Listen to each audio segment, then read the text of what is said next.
Good morning and welcome to Following Jesus. Today I want to talk about how life is like a garden.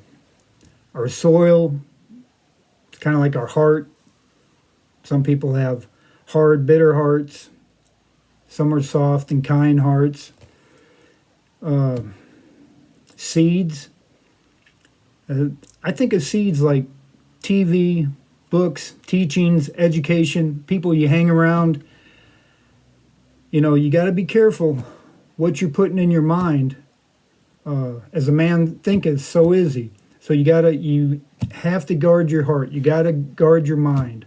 Water to me is, I think of it like the word. You know, we have to soak. We have to soak in the word. We've got to, without it, we're going to dry up. Our plants are going to dry up and die. We need the word. Study to show thyself approved. I mean, I say that, I almost said it. I think sometimes as Christians, we think everybody knows the verses by heart. Study to show thyself approved unto God, a workman that needeth not to be ashamed, rightly dividing the word of truth. But in reality, there's so many, and I'm talking about true born-again Christians that go to church all the time, but don't do any studying themselves. They don't do any reading themselves. This is my Bible. I do study. I do read.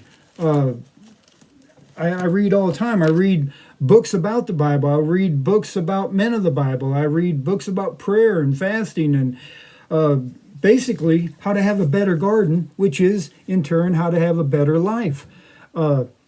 Weeds, they choke out the plants. They steal nutrients.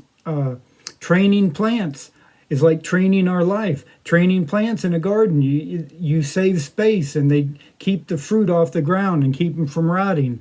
Bugs in the garden. You can think of bugs as maybe bad people you hang around, or bad TV, or bad music. But you have good bugs. Worms. Worms in your garden are good. They aerate, they fertilize the garden. Sand helps keep the soil loose. Pruning stimulates growth. You know that if you have dead limbs, you can prune them off. Or if you have too many vines, like on a cherry tomato plant, you get too many vines going. All the energy is going into growing a plant and not fruit.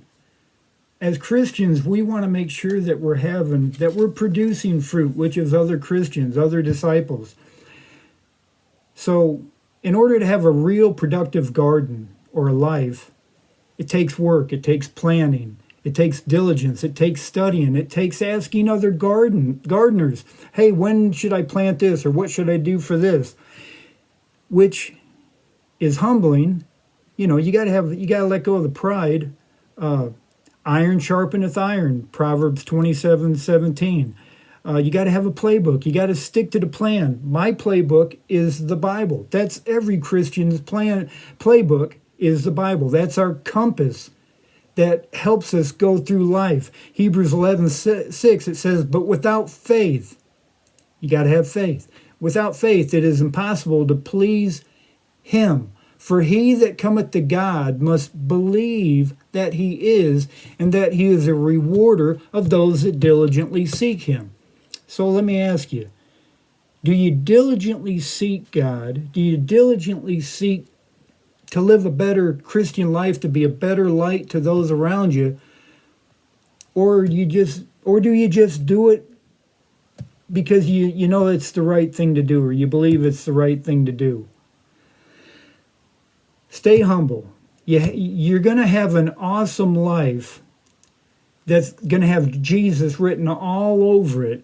If you stay hungry for the Word of God, you live by the Word of God. And the memory verse for today is Galatians 6:7. Be not deceived, God is not mocked.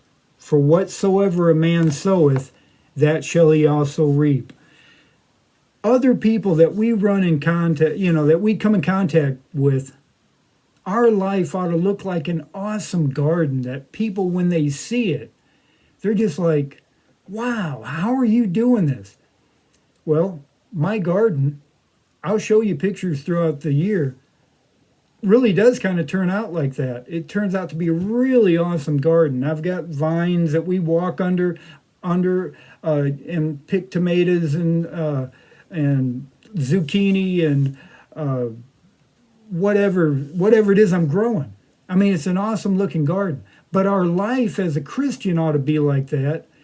So for people, let's say that maybe they're Christians and they're not living a good, victorious Christian life, or maybe they're lost and they don't know Christ. Either or, if they look at a life like that, that's just really prosperous and you're happy and life is good. Life is good. They're going to want to know, what are you doing different? You know, why are you living a good life and mine just seems to be so empty?